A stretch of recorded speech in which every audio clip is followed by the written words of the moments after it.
Hello everyone. I'm Dr. Dimple Khosla, Assistant Professor, Department of Commerce, Dayal Singh College, Karnal.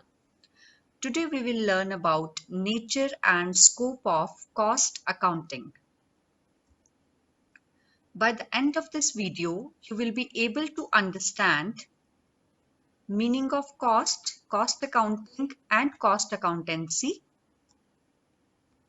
nature and scope of cost accounting, objectives of cost accounting, basic principles of cost accounting, scope and functions of cost accounting. So let us first understand what do you mean by cost. Cost जिसे हम हिंदी में लागत बोलते हैं वो है क्या? By cost we mean the aggregate of expenditures done in connection with taking a product, producing a product or providing some services.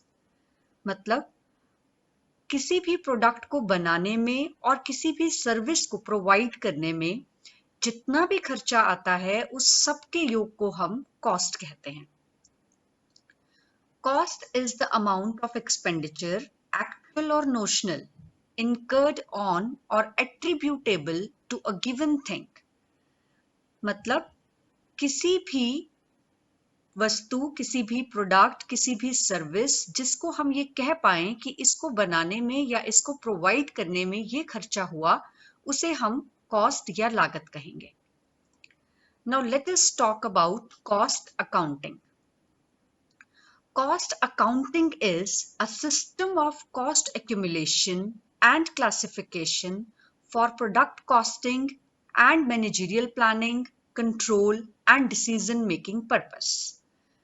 Cost accounting एक ऐसा सिस्टम है जिसमें हम ना सिर्फ कॉस्ट को इकट्ठा करते हैं, उसको बांटते हैं, बल्कि उसकी सहायता से कैसे प्लानिंग और कंट्रोलिंग और डिसीजन मेकिंग किया जाता है उसमें भी उसका पूरा योगदान है. Costing, cost accounting and cost accountancy तीनों में क्या फर्क है? What is costing? कॉस्टिंग एक टेक्निक है जिससे हम कॉस्ट का पता लगाते हैं. कॉस्ट अकाउंटिंग एक प्रोसेस है उस कॉस्ट को कैलकुलेट करने का. Like it is a process of accounting for cost from the point at which expenditure is incurred or committed, जहां पर खर्चा हुआ, to the establishment of its ultimate relationship with the cost center and cost unit. कि जो भी चीज हम बना रहे हैं हम बता पाएं कि इसको बनाने में इतना खर्चा हुआ. किसी भी प्रोडक्ट को जब हमने बनाया, जब उसके बारे में हमने खर्चा किया, तो एट द एंड जो आउटपुट हमारी तैयार हुई, हमें ये बताना है कि इस आउटपुट को बनाने में कुल मिलाकर इतना खर्चा लगा और ये उस प्रोडक्ट की कॉस्ट है. And what cost accountancy is? It may be defined as the application of costing and accounting principles, methods, and techniques to the science, art, and practice of cost control and ascertainment of profitability, as well as presentation of information for the purpose of managerial decision making. मतलब cost accounting क्या है हमारे लिए? Cost accountancy ये एक application है, यानी कि हमने कॉस्टिंग को कहा कि ये कॉस्ट निकालने का तरीका है. कॉस्ट अकाउंटिंग किस तरीके से हम उसको अप्लाई करते हैं कॉस्ट सेंटर और कॉस्ट यूनिट में, और कॉस्ट अकाउंटेंसी जिन रूल्स, जिन प्रिंसिपल्स को फॉलो करके, जिन टेक्निक को फॉलो करके हम ये सारा प्रोसेस करते हैं, that is known as cost accountancy. So now comes what is the nature of cost accounting. First, cost accounting is a specific branch of accounting. Accounts की बहुत सारी ब्रांचेस हैं, like financial accounting, management accounting. इसी तरह से cost accounting accounts की ही एक branch है जिसमें कलेक्शन ऑफ कॉस्ट की जाती है, क्लासिफिकेशन किया जाएगा, रिकॉर्डिंग, उसका बंटवारा, apportionment, determination and control of cost. हालांकि ये डबल एंट्री सिस्टम पर बेस्ड है, बट इसके अपने ही कंसेप्ट्स और कन्वेंशंस होते हैं. नंबर 2 है based on actual and estimated expenses. जो कॉस्ट अकाउंटिंग है ये सिर्फ एक्चुअल एक्सपेंसेस को रिकॉर्ड नहीं करता, ये एस्टिमेटेड एक्सपेंडिचर्स को भी रिकॉर्ड करता है। जब हम डिसीजन मेकिंग करते हैं, एक छोटा सा एग्जांपल है कि जब हम प्रोडक्ट की एक प्राइस फिक्स कर रहे होते हैं तो जरूरी नहीं है कि हमने तब तक सारा खर्चा कर लिया है। So what we do is we try to estimate कि इसको बनाने में कितना खर्चा आएगा और कितना हमारा प्रॉफिट मार्जिन उसमें ऐड हो जाएगा, तो वो हमारे प्रोडक्ट की प्राइस बन जाएगी। So that means it is not based on only actual but estimated expenses. Third is scientific method.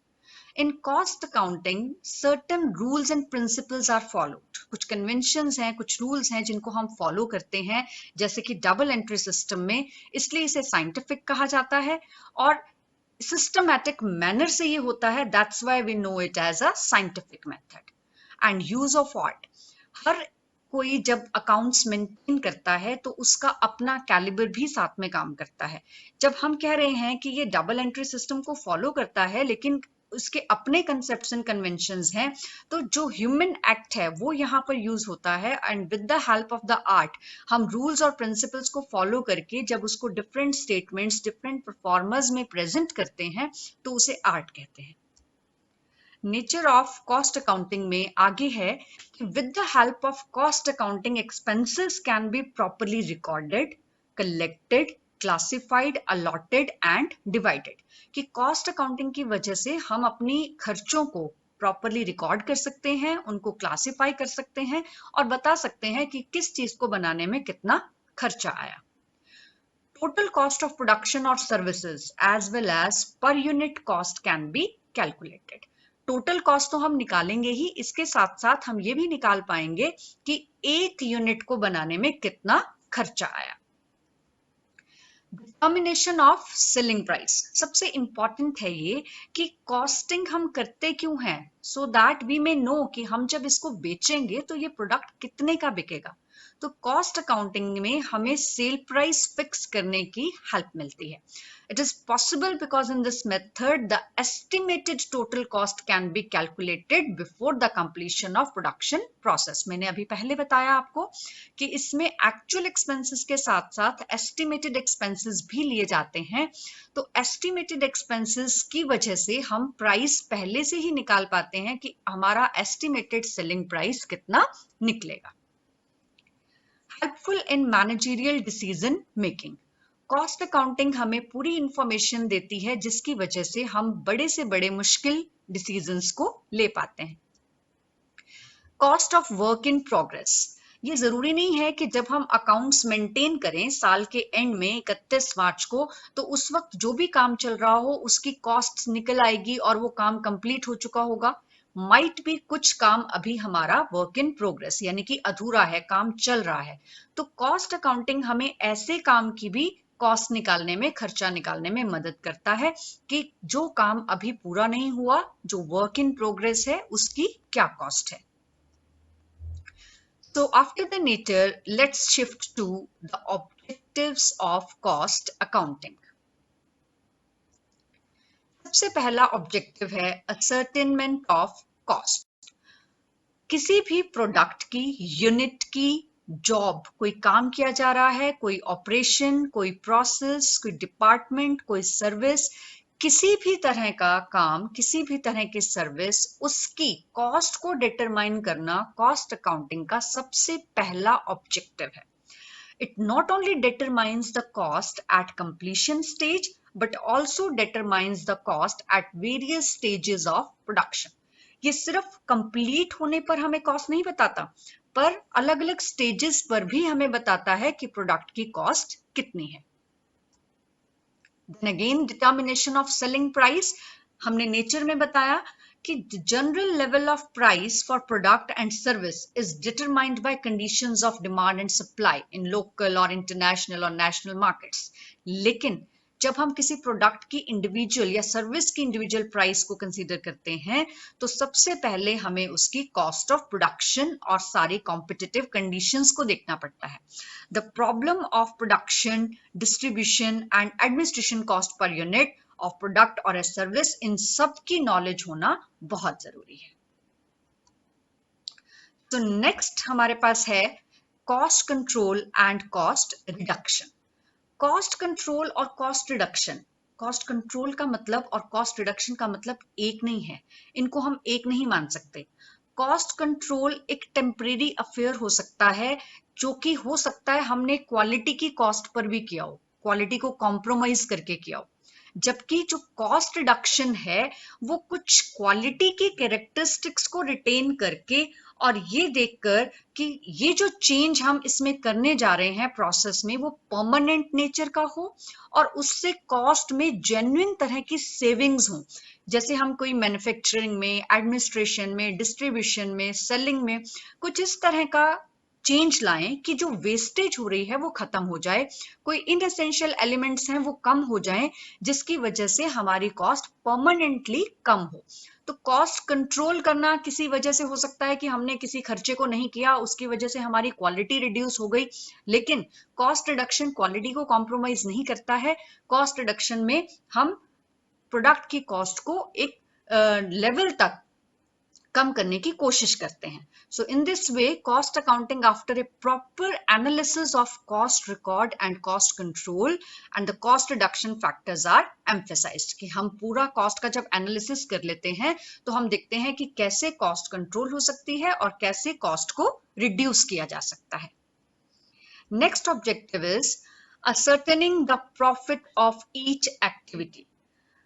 The profit of any activity can be ascertained by matching cost with the revenue of that activity. अगर हमने कोई भी काम किया है तो हमें ये देखना पड़ता है कि उस एक्टिविटी को बनाने में कितना खर्चा आया और उस एक्टिविटी को सेल करने से कितना रेवेन्यू आ रहा है। तो दोनों के डिफरेंस को हम क्या बोलते हैं, हमारा profit. So the purpose under this step is to determine costing profit or loss of activity on an objective basis, कि हमें पता लगे कि एक्चुअल में जो प्रोडक्ट हमने बनाई है उसको बेचने से हमें कितना फायदा होगा। Assisting management in decision making. Decision making क्या है? It is defined as a process of selecting a course of action out of two or more alternative courses. हमें डिसीजन लेना कब पड़ता है? जब हमें कंफ्यूजन होता है कि ये करें या वो करें। जब भी हमारे पास दो चीजें हैं, प्रोडक्ट बनानी है, ए प्रोडक्ट बनाएं या बी बनाएं, सर्विस लेनी है, ए से लें या बी से लें। अगर हमारे पास ऑप्शन नहीं है तो हमें डिसीजन लेने की जरूरत ही नहीं है। तो डिसीजन लेने की जरूरत कब है? जब हमारे पास नंबर ऑफ ऑप्शंस अवेलेबल है। So for making a choice between different course of actions, it is necessary to make a comparison of the outcomes which may be arrived under different alternatives. इस comparison का मतलब क्या है कि जब हमारे पास दो अल्टरनेटिव हैं, दो से ज्यादा हैं, तो हमें ये कंपैरिजन करना है कि कॉस्ट बेनिफिट एनालिसिस किसका है, कॉस्ट कम दे रहा है और बेनिफिट ज्यादा दे रहा है, ऐसी कौन सी चॉइस हमारे पास है जिसको हम सिलेक्ट कर सकें। तो ये हमें कौन हेल्प करता है? ये कॉस्ट अकाउंटिंग हेल्प करता है। Next comes determining and controlling efficiency. In cost accounting, a cost accountant study the various operations involved in the manufacture of the product. एक जब कॉस्ट अकाउंटिंग में अकाउंटेंट जो है वो क्या करता है, वो एक प्रोडक्ट के मैन्युफैक्चरिंग में जितनी चीजें इन्वॉल्व हैं उन सब का ध्यान रखता है। So this study enable him to render the service of measuring the efficiency of the organization as a whole or cost center wise. And in doing so, he becomes able to devise means of exercising efficiency. क्या मतलब है इसका? कि जब एक accountant सारी चीजों को, सारे ऑपरेशंस को बहुत अच्छे से देख रहा है तो उससे, उस स्टडी से उसे ये पता लगता है कि ऑर्गेनाइजर में एफिशिएंसी कहाँ और कितनी है, कहाँ किस कॉस्ट सेंटर में एफिशिएंसी कम है, किस जगह सही है और जहां कम है उसके क्या कारण है और उसको किस तरीके से ठीक किया जा सकता है। Disclose source of wastage. To disclose source of wastage, whether of material, time, expenses or in the use of plant machinery etc., and to prepare such kind of reports that may be required to control such wastage. तो cost accounting का एक और objective क्या है कि हमें ये बताना कि कहां पर किस जगह पर कितनी वेस्टेज हो रही है, प्लांट एंड मशीनरी में कोई वेस्टेज है, कोई लेबर काम करने में टाइम में वेस्टेज कर रही है, या मटेरियल हमारा खराब हो रहा है, नॉर्मल वेस्टेज है, एबनॉर्मल वेस्टेज है, ये किस तरह का हमारा नुकसान कहां कहां से हो रहा है, इन सब की एक डिटेल रिपोर्ट तैयार करना, ये भी हमें कॉस्ट अकाउंटिंग की हेल्प से हो सकता है।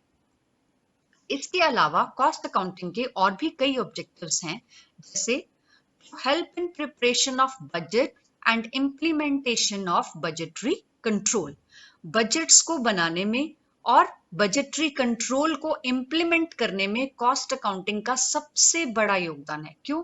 क्योंकि जब तक हमें ये पता ही नहीं होगा कि किसी काम को करने के लिए हमें कितना खर्चा करना है या हमें कितना ऑथोराइज किया गया है खर्चा करने के लिए, तो हम कैसे उसका काम करेंगे। इसका मतलब बजट होना जरूरी है, और जब हमें कॉस्टिंग नहीं पता चलेगी, we can not do it in that way.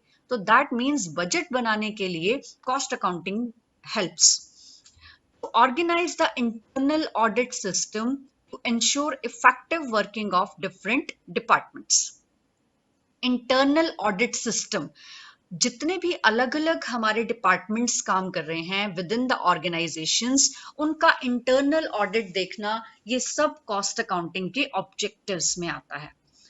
Advice management on future expansion policies and proposed capital projects, management को ये एडवाइस करना कि हम एक्सपेंशन के लिए फ्यूचर में और क्या क्या पॉलिसीज बना सकते हैं, कौन से हमारे कैपिटल प्रोजेक्ट्स हैं जिनको हमें लेना चाहिए या जिनको हमें छोड़ना चाहिए।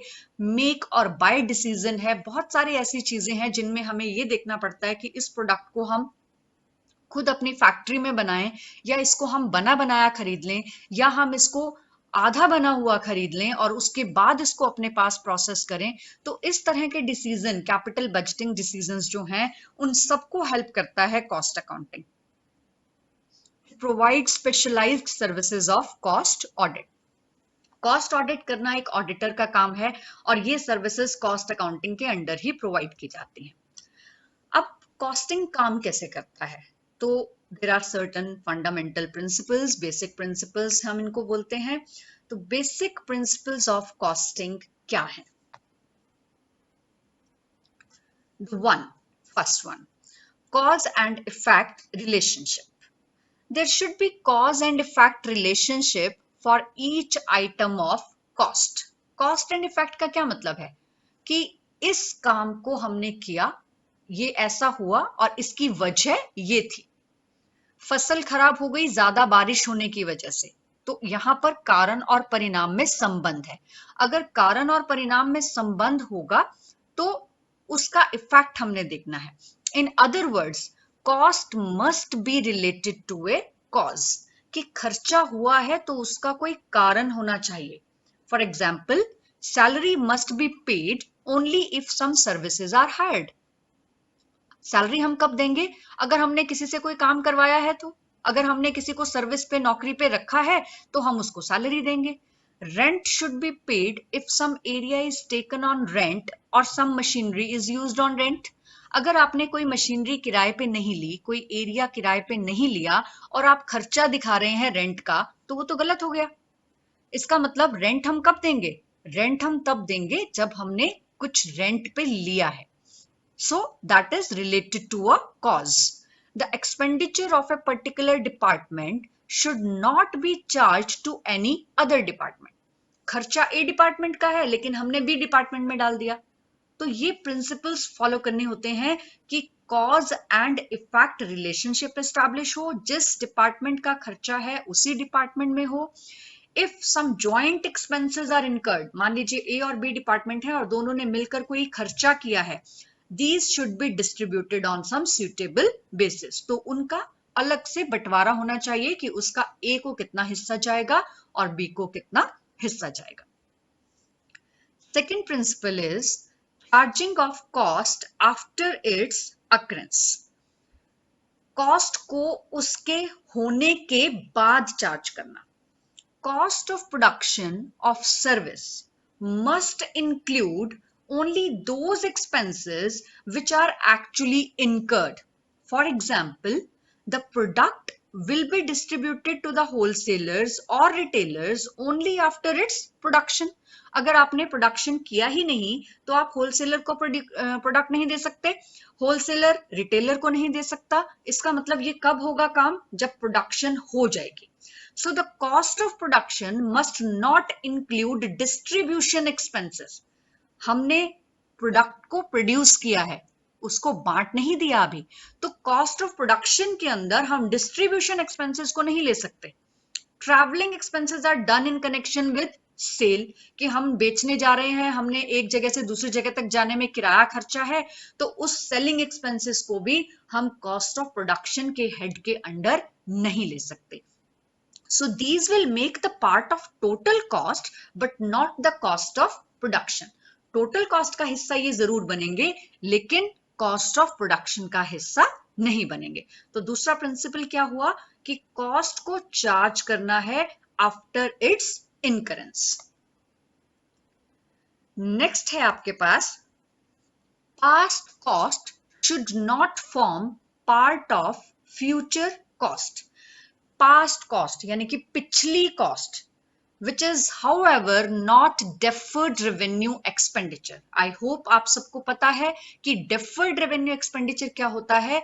वो खर्चा जो हमने करा तो है लेकिन हम उसका फायदा आगे आने वाले सालों में कमाएंगे. जैसे कि हम किसी एडवर्टाइजिंग कैंपेन पे कोई खर्चा करते हैं, बहुत ज्यादा खर्च कर देते हैं और उसको धीरे धीरे आगे आने वाले सालों में राइट ऑफ करते हैं, तो वो पास्ट कॉस्ट यहाँ पर नहीं मानी जाएगी. यहाँ पर हम दूसरी पास्ट कॉस्ट की बात कर रहे हैं. That could not be recovered in the past should not be recovered from the future cost. कि ऐसा पिछला कोई खर्चा जो हम पहले रिकवर नहीं कर पाए उसको हम फ्यूचर की कॉस्ट से भी रिकवर नहीं करेंगे. Since accounts are maintained for a specific time period or a specific work, the cost related to that time period or that specific work must be included. क्योंकि हम जब अकाउंट मेंटेन करते हैं तो एक पर्टिकुलर टाइम पीरियड के लिए करते हैं या एक पर्टिकुलर काम के लिए करते हैं कॉस्ट में, तो हमें उस पर्टिकुलर काम की कॉस्ट निकालनी है या उस पर्टिकुलर टाइम पीरियड की कॉस्ट निकालनी है. तो हम उससे पीछे वाले कॉस्ट को या उस काम को जो इस दूसरे काम जिसकी हम कॉस्ट निकाल रहे हैं उससे बिलोंग नहीं करता, हम उसकी कॉस्ट ऐड नहीं करेंगे. Next is exclusion of abnormal cost from cost accounts. कौन सी ऐसे abnormal खर्चे हैं जो हम cost account में नहीं दिखाते? ये हमारा एक प्रिंसिपल है, एक सिद्धांत है कि business में face so many situation in which some abnormal losses are incurred or abnormal expenditures are done. Business में ऐसे बहुत सारी सिचुएशन आती हैं जब हमें किसी ना किसी तरह का कोई एबनॉर्मल लॉस हो जाता है या कोई ऐसा खर्चा हो जाता है, लाइक चोरी हो गई, कोई नुकसान हो गया, आग लग गई, कोई एक्सीडेंट हो गया. But these expenses are in no way can become the part of cost of production. हम इनको प्रोडक्शन की कॉस्ट का पार्ट नहीं बना सकते. So these must be excluded while calculating cost of production. तो जब हम कॉस्ट ऑफ प्रोडक्शन निकालेंगे हम इन एबनॉर्मल खर्चों को ऐड नहीं करेंगे. Some other financial expenses like interest on capital, debenture interest, expenses on raising the capital, item of appreciation of profits like transfer to general reserve, these are also excluded from the cost sheet. और इन सब की एक detail list आप element of cost के chapters में पढ़ेंगे कि हमें कौन कौन से ऐसे खर्चे हैं जिनको कॉस्ट शीट में इंक्लूड नहीं करना चाहिए. Next is principle of double entry should be followed preferably while making cost ledgers and cost control accounts. जब हम cost ledgers बना रहे हों या cost control accounts बना रहे हों, cost sheet की बात नहीं कर रहे हम, तब हमें principle of double entry system को follow करना चाहिए. However, cost sheet cannot be prepared according to the double entry system, but to bring the uniformity and to reduce the chances of discrepancies and to ensure the correctness of cost sheet and cost statements, double entry system should be followed wherever it could be. क्या मतलब है इसका कि हमें पता है कि हम कॉस्ट शीट को डबल एंट्री सिस्टम से नहीं बना सकते, लेकिन किसी भी तरह की डिस्क्रिपेंसी ना हो, यूनिफॉर्मिटी आए, करेक्टनेस हो डाटा में, तो जहां तक हो सके हमें डबल एंट्री सिस्टम को फॉलो करना चाहिए। In cost accounting, principle of conservatism is not followed. Conservatism को follow नहीं करते, as we practice in financial accounts to take the value of stock on the basis of cost price of market price whichever is less. हम वहां पर रूढ़िवादिता की तरह क्या करते हैं कि कॉस्ट प्राइस और मार्केट प्राइस में से जो कम हुआ उसके ऊपर हमने अपना क्लोजिंग स्टॉक इवैल्यूएट कर लिया, परंतु कॉस्ट अकाउंट्स में हम क्या करते हैं, हम cost of production per unit पर कॉस्ट को स्टॉक को इवैल्यूएट करते हैं। So actual cost is considered whether it is lower और higher than the market price, यानी कि अगर हमारी एक्चुअल कॉस्ट जो है वो मार्केट प्राइस से ज्यादा भी है तो हमने वही लेनी है, हमने ये नहीं देखना कि कॉस्ट प्राइस और market price which ever is less. So I hope you are clear with the principles of cost accounting. So next we come with the scope and functions of cost accounting. Number one, it is calculation and verification. A major function of cost accounting is to calculate each element of cost and then classify it according to the nature, function, controllability, or any other suitable base. By classification, the costs are grouped in a systematic manner. हमें पहले cost को calculate करना है और उसके बाद उसको classify करना है कि ये कौन सी कैटेगरी में आती है। Number 2, recording of cost. Cost accounting में सभी खर्चों को हम एक कॉस्ट शीट में रिकॉर्ड करते हैं। Cost procedures have been developed to record cost by departments, by process, by operations और by lines of product. यानी कि अगर हमें डिपार्टमेंट की कॉस्ट निकालनी है तो कैसे लिखना है, किसी प्रोसेस की कॉस्ट निकालनी है तो कैसे लिखना है, किसी ऑपरेशन की कॉस्ट निकालनी है तो कैसे लिखना है, तो डिपेंड करेगा कि हम किस चीज की कॉस्ट निकाल रहे हैं। थर्ड है एलोकेशन ऑफ कॉस्ट। कॉस्ट को असाइन करना अलग अलग कॉस्ट सेंटर्स में, कि अगर मान लीजिए एक ऑर्गेनाइजेशन को हमने 3 सेंटर्स में 4 सेंटर्स में बांट रखा है तो कौन से सेंटर की कौन सी कॉस्ट है ये हमें देखना पड़ेगा। एक्सपेंडिचर्स एक डिपार्टमेंट के दूसरे डिपार्टमेंट में नहीं जाने चाहिए, जिस डिपार्टमेंट का जो खर्चा है वो उसी डिपार्टमेंट को एलोकेट होना चाहिए। Next is determination of cost. After ascertaining all the elements of cost, जब हमें पता लग गया कि मटेरियल पे इतना खर्चा लगा, लेबर पे इतना लगा, ओवरहेड्स पे इतना लगा, सब खर्चे हमें पता लग गए, these costs are added by making a cost sheet और a production account to find out the per unit cost of production or a service. उसके बाद हम एक कॉस्ट शीट बनाते हैं और कॉस्ट शीट बना के हमें पता चलता है कि प्रोडक्शन अकाउंट बना के कि कितनी हमारी per unit cost I. Next is analysis of cost. Provide an accurate analysis of cost. The cost accounting is done. Analysis of cost help करती है एक business enterprise को कंपेयर करने के लिए कि हमारे एक पीरियड ऑफ टाइम में कितना खर्चा आया, किस डिपार्टमेंट का कितना खर्चा आया, किस प्रोडक्ट पे कितना खर्चा आया, किस सर्विस पे कितना खर्चा आया। This comparison helps in evaluating the operating efficiency and variances of each division, जिससे हमें ये पता लगता है कि हर डिवीजन में कौन सा डिवीजन अच्छा काम कर रहा है, कहां पर इंप्रूवमेंट की जरूरत है। नेक्स्ट फंक्शन है controlling cost. Cost accounting is the accumulation and utilization of cost data for the purpose of controlling cost. Cost accounting क्या करता है, वो एक्यूमुलेट करता है डाटा को, उसको यूटिलाइज करता है, किस लिए, ताकि हम कॉस्ट को कंट्रोल भी कर सकें। It requires planning in the form of flexible budgets. Planning करनी पड़ती है, पहले बजट बनाने पड़ते हैं, and then the best results are generally obtained from the use of standards as a means of determining what material, labor and overheads cost should be for each department, job, group of worker, individual worker and type of product. क्या मतलब कि पहले से ये decide कर लेना कि material कितने का होना चाहिए, लेबर कितनी होनी चाहिए, ओवरहेड कितने होने चाहिए, इस डिपार्टमेंट का कितना खर्चा होना चाहिए, इस जॉब का कितना खर्चा होना चाहिए, इस वर्कर पे कितना होगा, इस प्रोडक्ट पे कितना होगा, ये सारी चीजें जब हम पहले से डिसाइड करके रखते हैं तो उसके बाद जब हमारा खर्चा होता है और हम उसको डिवाइड करते हैं, देन वी कैन कंपेयर कि हमारा खर्चा सही हुआ, कम हुआ या ज्यादा हुआ. Matching the cost with revenues.